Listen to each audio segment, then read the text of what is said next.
வணக்கம். நம்ம சேனல்ல இருந்து நிஃப்டி பேங்க் நிஃப்டியோடைய டெய்லி அனாலிசிஸ் மார்க்கெட் முடிஞ்சத பார்ப்போம்.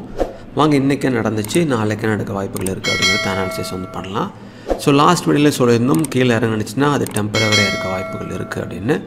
ஸோ இன்றைக்கி பாருங்கள், இவ்வளோ தூரம் மேலே போயிட்டு இந்த லாங் சைடு, அதாவது சாட்டர்டே நடந்த பட்ஜெட்டுக்கு அடுத்த நாள் ஸோ கீழே பாருங்கள், ஹேமர் டைப் ஆஃப் கேண்டில்ஸ் வந்திருக்கு. அதுவும் bullish hammer type of candles வந்திருக்கு.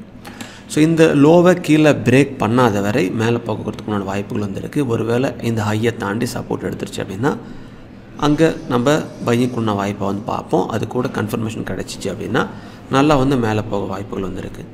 ஸோ லோ பிரேக் பண்ணாத வரை பையிங் சைடில் மேபி போகலாம் அப்படிங்கிறத நம்ம எதிர்பார்க்கலாம். பட் நடக்குதா இல்லை அப்படிங்கிறத நாளைக்கு நம்ம செக் பண்ணி பார்ப்போம். ஸோ ஓவரால் ஒரு கன்ஃபர்மேஷன் கிடச்சிச்சு அப்படின்னா இன்னும் கிளியர் ஆயிரும். So immediate resistance level and support level கீழே 2 சப்போர்ட் இருக்குது.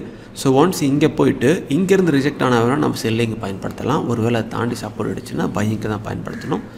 ஸோ கீழே இறங்குது அப்படின்னா ஃபஸ்ட்டு சப்போர்ட் இது, அடுத்த சப்போர்ட் இது. இங்கே 2 லெவலில் இருந்தும் சப்போர்ட் எடுத்துருச்சு அப்படின்னா அது மேலே போகிறதுக்கும் தொடங்கும்.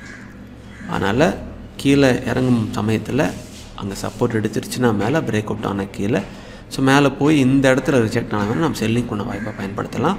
அது இன்னும் சிபிஆரில் செக் பண்ணிக்கிறதுக்கு lower value CPR bearish, but closing ப்ரைஸும் புல்லிஷில் இருக்குது. ஸோ ரெண்டும் மாறி மாறி இருக்கிறதுனால நம்ம புல்லிஷ் ப்ரைஸ்லேருந்து நம்ம செக் பண்ணுறோம் அப்படின்னா இங்கே சிபிஆருக்கு மேலே கேண்டில்ஸ் ஓப்பன் ஆகிட்டு சப்போர்ட் எடுத்து R1 அவர் R2. ஒன்ஸ் இந்த R1 தாண்டி சப்போர்ட் எடுத்துருச்சு அப்படின்னா இதுக்கு முன்னாடி இந்த R2 தாண்டி சப்போர்ட் எடுத்துருச்சு அப்படின்னா இதுக்கு முன்னாடி இருந்த R1 அந்த ரேஞ்சை போய் தொட வாய்ப்புகள் இருக்குது. ஏன்னா வெர்ஜின் சிபிஆராக இருக்கிறதுனால. ஸோ சேம் வேல்யூ சிபிஆர்லேருந்து இங்கே போய் அதை நோக்கி தொட வாய்ப்புகள் இருக்குது. பட் என்ன ஆகுதுன்னு பார்ப்போம். சிபிஆர் கீழே இருந்தால் அதை செல் பண்ண வேண்டாம், S1 வரைக்கும் வரட்டும். S1லேருந்து சப்போர்ட் எடுத்தால் திரும்ப அது அப்படியே R1, சப்போஸ் S1 பிரேக் பண்ணுச்சு அப்படின்னா திரும்ப S2 வரைக்கும் போகிறதுக்குள்ள வாய்ப்புகள் இருக்குது. ஸோ ஃபஸ்ட்டு நம்ம பையிங்க்கும், செகண்ட் ப்ரிஃபரன்ஸ் வேணால் செல்லிங்க்குள்ள வாய்ப்பை நம்ம பார்க்கலாம். இதே தான் அப்படியே பேங்க் நிஃப்டிக்கு நடந்தது. பேங்க் நிஃப்டி ஓவரால் புல்லிஷில் தான் இருந்துட்டு இருந்துச்சு. ஸோ இவ்வளோ தூரம் மேலே போனதுக்கு நியூஸ் பேஸ்டில் ஏதாவது பட்ஜெட்டில் ஏதாவது இஷ்யூவாக இருந்து அது மார்க்கெட்டை பாதிக்கமாக இருந்துச்சுன்னா கீழே வந்திருக்கும். பட் டோஜி டைப் ஆஃப் இருந்துச்சு. அதுக்கப்புறம் வருங்க புல்லிஷ் போட்டிருக்கு. ஸோ இந்த லெவலில் கீழே பிரேக் பண்ணாத வரை தொடர்ந்து மேலே போகிறதுன வாய்ப்புகள் தான் இருக்குது.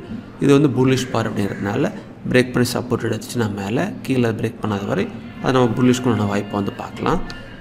ஸோ அப்படியே நம்ம கீழே immediate resistance level and support level, so அதை தாண்டி சப்போர்ட் எடுத்துருச்சுன்னா இமீடியட் ரெசிஸ்டன்ஸ் லெவல் போய் நோக்கி தொடும். ஸோ ஓவரால் இந்த immediate resistance level and support லெவலில் எந்த சைட் பிரேக் பண்ணுதுன்னு பார்ப்போம்.